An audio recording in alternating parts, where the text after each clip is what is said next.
Welcome back to the 5 day series on why you are not achieving your goals. Today is day 4, and today we are talking about the goals on your list that you set because you genuinely wanted to achieve them versus the goals that are on your list because you felt like you should put them on your list. If you're new, I want you to go back to day 1. You can find days 1 through 3 in the description. Some of the goals that you set don't fail because you lack discipline. We've talked about that, right? You're not lazy, you're not unfocused.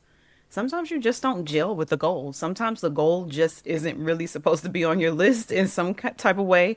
It ended up on said list. Last episode, we talked about what happens when life throws things your way. Some sudden disruption, an external crisis that forces you to figure out how to adapt with your plan, how to create a new plan, keep the goal the same.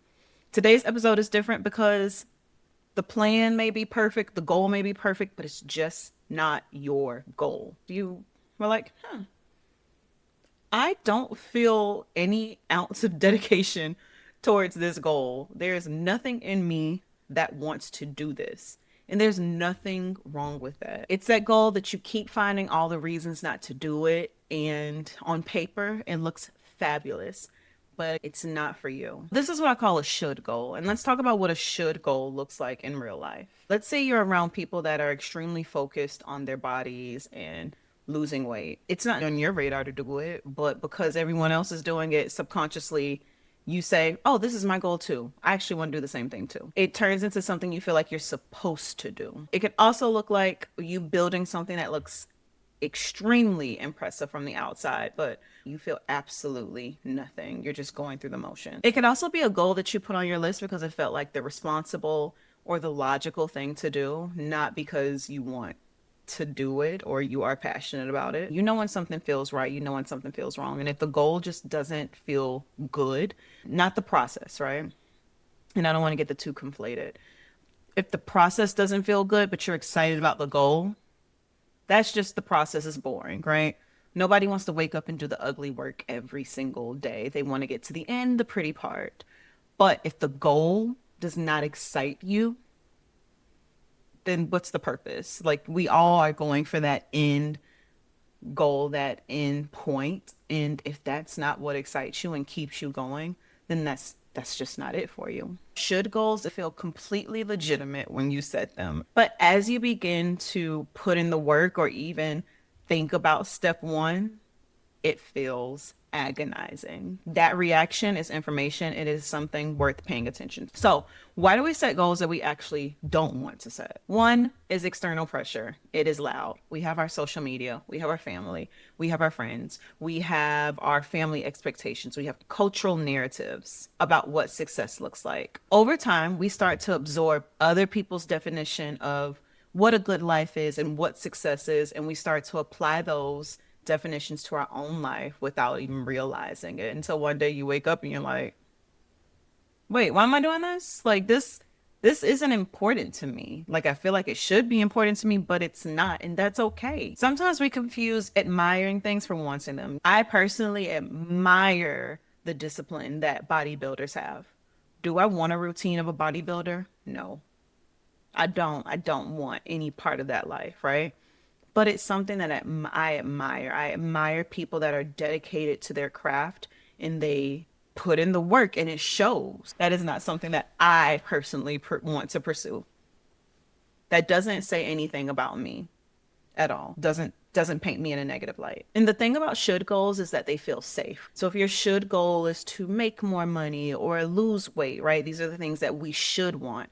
No one is going to question those goals. Those goals are socially acceptable. You can say it in casual conversation with people like, yeah, I'm trying to lose 15 pounds. Yeah, I'm trying to get a raise next year. And that's why a lot of us reach for those goals because they're safe. This is a sign of us not giving ourselves permission to dream, permission to feel deserving, permission to be ourselves. Sometimes your real goal feels too big or too unconventional or too vulnerable for you to claim out loud. So you take the real goal, the true goal, and replace it with something safe. And we are not going to do that. So let me tell you my story. When I started my 12-week year and I did my in-person event, I hadn't really thought about my goals, right? Most of my focus was preparing for the event, getting everything together. And in that moment, I was like, let me work on my goals now, right? While everyone else was brainstorming, I started to do the same thing. For some reason, I said, I want to lose weight. So I wrote out the action plan for it, right? I said I was going to track my meals. I was going to do cardio this many times a week. And it's not something that I wanted to really do. And as when I went home that night after the event was over and I was looking over my goals and like thinking about my 12 weeks, I was like, I don't even want to lose weight. Really, my goal is to become a stronger dancer. If me losing weight happens to happen in the process of me becoming a stronger dancer, and by being a stronger dancer, I mean working on my balance and my strength so that my moves are more fluid and sharp when I need to, so be it. But my primary goal is not to lose weight. I will say, I was on my period. I already felt very, very bloated. And my period went off. So I was like, okay, I look good. Like, what the hell was I thinking? Like, the goal changed like that. I want you to think about all the things that were in play, my hormones, other people's goal, what felt safe to talk about at that time. Those are all the things that were at play. When in actuality, all I wanted to do was say I want to be a stronger dancer, right? I want to continue to enhance my strength and flexibility. But instead, I then said, I want to lose weight. I don't want to do all the things that come with losing weight. I don't. I don't. If I happen to lose weight, cool, but that's not my priority. This is what happens when you get really honest about your goals, what you want, what makes sense for you, and whether your goals belong to you, someone else, the internet, your family, whatever. Stop wasting your energy on the wrong things and direct it towards goals that actually matter to you, not goals that you feel like you should do or things that look good. That doesn't matter. It also made me think about one of the pillars of the Baddie framework. A stands for authenticity. A baddie knows who she is and she is not performing for approval. That applies to your goals too. Your goals should be what they are and they are not out there for you to gain approval from someone else. Authentic goals come from your actual values, your actual vision, and your actual desires. Not from what looks good, not from what you think other people think you should want, not from what other people are chasing. The best part about setting goals that are authentic to you, they're so much easier to stay consistent with. So much easier. If I were still trying to lose weight, I would have been so inconsistent as I have in the past. That's the reason I stopped setting that goal, because after so many times, like clearly, I don't want to do it. When you set these goals that aren't authentic to you, you find yourself constantly trying to manufacture motivation, and that is exhausting. To continuously try to motivate yourself and make yourself feel aligned with something that was never really in your heart. Audit your goals.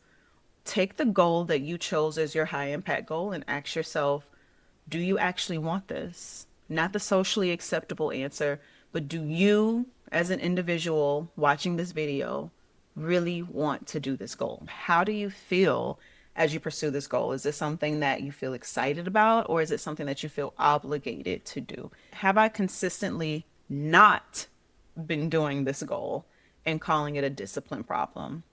Could it actually be an alignment problem? So, in terms of weight loss, I've consistently not stuck to that plan. And I promise you, it's not a discipline problem. I have great discipline. It's just an alignment problem. One of the first things that we do at the Better Baddie experience is make sure that this goal is for you. Okay? We're going to take the time for you to think through the goal and decide whether or not it is for you and not based on other pressures. The best plan in the world will not matter if it is the wrong goal. So if you want to be in the room with other women who are doing the same thing as you on May 30th, go grab your ticket. The link is in the description. It's virtual, 10 a.m. Central to noon. The website has more information. I want to see as many women there as possible, as many as the virtual room will allow. You'll be working in small groups throughout the day. So even though we'll be in a bigger community, you will still be in smaller community with one another. Take a look at your goal list, figure out, is this a goal that was on here before? Why is this goal on this list? Is it that I don't have the right plan for it? Or is it that I actually don't want to do it and I keep telling myself to do it? Stop doing that to yourself. It doesn't make sense. It doesn't make you feel good. It doesn't make you any better of a person to keep pursuing a goal that doesn't matter to you. If you do come across a should goal, release it. It doesn't matter anymore, okay? Or if you're like, I know it's a should goal, but I really want it. Okay, dig deeper into that. Why is this a goal that you're holding on to? And then if you come across a reason why you're holding on to it, figure out why you're not claiming it. Is it phrased the wrong way? Are you attacking it at the wrong angle? What is it about this goal? Why it keeps showing up and you feel attached to it? Either way, the goal is for you to stop spending your energy on building a life that looks good from the outside but feels horrible in the inside, because baddies do not perform for other people. They are living a life that feels good to them, for them. That is part 4 for today. Come back tomorrow for our final installment of the series on why you can't achieve that goal. And don't forget to grab your ticket to the Better Baddie experience. I will see you guys in the next one. Bye.